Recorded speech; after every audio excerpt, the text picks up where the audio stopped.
बहुत बार ऐसा देखने को मिलता है जो ज्यादा भगवान का पूजा पाठ करता है वही सबसे ज्यादा दुखी होता है। जबकि कोई नास्तिक आदमी जो भगवान को नहीं मानता कभी पूजा पाठ नहीं करता, कभी संतों का संग नहीं करता, वह सबसे ज्यादा सुखी जीवन जीता है।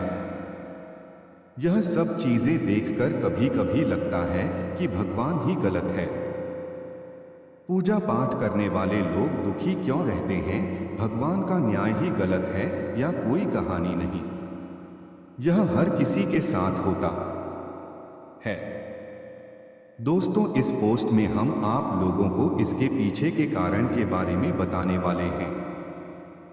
भगवान श्री कृष्णा ने स्वयं इसका उत्तर दिया है कि आखिर ज्यादा पूजा पाठ करने वाले लोग दुखी और परेशान क्यों रहते हैं। इसका उत्तर भगवान कृष्णा ने श्रीमद् भागवत गीता के माध्यम से बड़ी स्पष्टता के साथ बताया है। तो चलिए शुरुआत करते हैं। पूजा पाठ करने वाले लोग दुखी क्यों रहते हैं? दोस्तों, बात द्वापर युग की है, जब भगवान श्री कृष्ण और अर्जुन के बीच संवाद हो रहा था। तब अर्जुन ने भगवान श्री कृष्ण से पूछा कि माधव, जो लोग ज्यादा पूजा पाठ करते हैं वह ज्यादातर दुखी और परेशान क्यों रहते हैं? इसके पीछे कारण क्या है?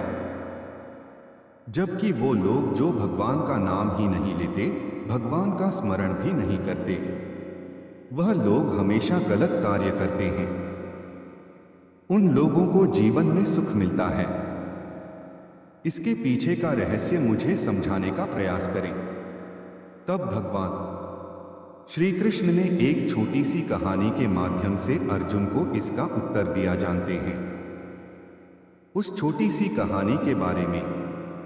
भागवत गीता के अनुसार से ज्यादा पूजा करने वाले लोग दुखी क्यों रहते हैं। एक गुरु के दो शिष्य थे।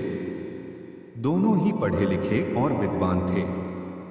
दोनों में सिर्फ फर्क इतना था कि एक भगवान को मानने वाला था और दूसरा भगवान को ना मानने वाला था।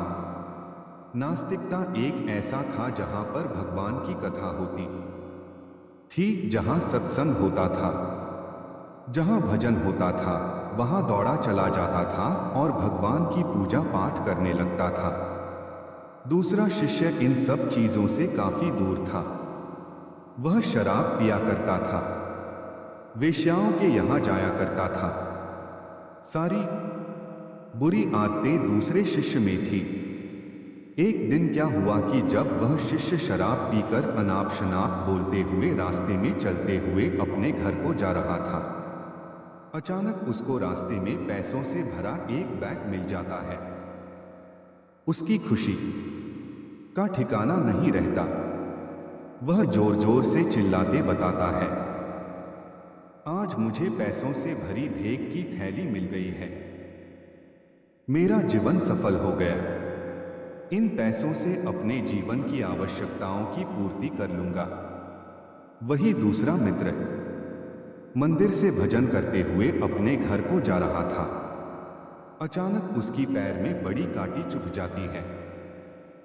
रक्त निकलने लगता है। ठीक उसी समय दूसरा शीशे भी वहां पहुंच जाता है और हंसते हुए उसको बोलने लगता है, क्यों तुम ही हो ना जो सबसे ज्यादा पूजा पाठ करते हो, भगवान का भजन करते हो। क्या किया तुम्हारे भगवान ने? मुझे देखो, मैं कभी मंदिर नहीं गया। मैंने कोई अच्छा काम किया है? मेरे घर में भगवान का मंदिर भी नहीं है। मैंने कभी अपने बारे में सत्यनारायण भगवान की कथा नहीं कराया। भगवान के सामने कभी माथा नहीं टेका। फिर भी मैं कितना संपन्न हो, अमीर हूं। मेरे पास पैसों की कोई कमी नहीं है। सबसे ज्यादा सुखी जीवन में ही जी रहा हूं। अच्छे शिष्य को उसके बाद चुभने लगी। उसने मन ही मन भगवान से प्रार्थना किया, या तो सच बोल रहा है। मैं कितना पूजा पाठ करता हूं और वह कुछ नहीं करता, फिर भी कितना सुखी है।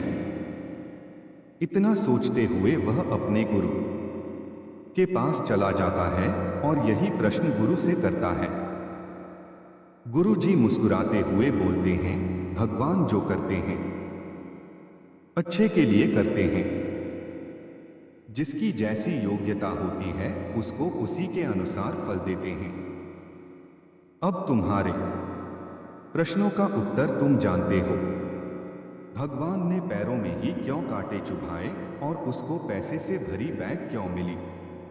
सुनो, तुमने पिछले जन्म में बहुत पाप किया था, इसलिए तुम्हारी आज मौत होने वाली थी। तुम बच गए क्योंकि तुम मंदिर गए थे, तुमने भगवान की पूजा की थी। यही कारण है कि तुम्हारी मौत ना होकर सिर्फ एक कांटा ही चुभा। अब तुम्हारे मित्र की बात करते हैं। वह पूर्व जन्म में एक संत महापुरुष था, इसलिए उसकी जीवन बदलने वाली थी। करोड़ों की संपत्ति का मालिक बनने वाला था, मगर इस जन्म में उसने कोई भी अच्छा कार्य नहीं किया। इसलिए पूर्व जन्म के फल के अनुसार उसको थोड़े से पैसे मिले, जबकि वह अरबों के संपत्ति का मालिक बनने वाला था। भगवान को दोष देना छोड़ दो, अपने वर्तमान के समय का सदुपयोग करें। भविष्य अपने आप सुधर जाएगा। इस प्रकार उसकी आंखें खुल गई और उसे पूजा पाठ में लग गया। तो यही करना होता है कि जो पूजा पाठ करते हैं वो इतना दुख क्यों रहते हैं। आज का वीडियो इतना ही। चैनल पर नए हैं तो चैनल को सब्सक्राइब करें, वीडियो को लाइक करें और शेयर करें।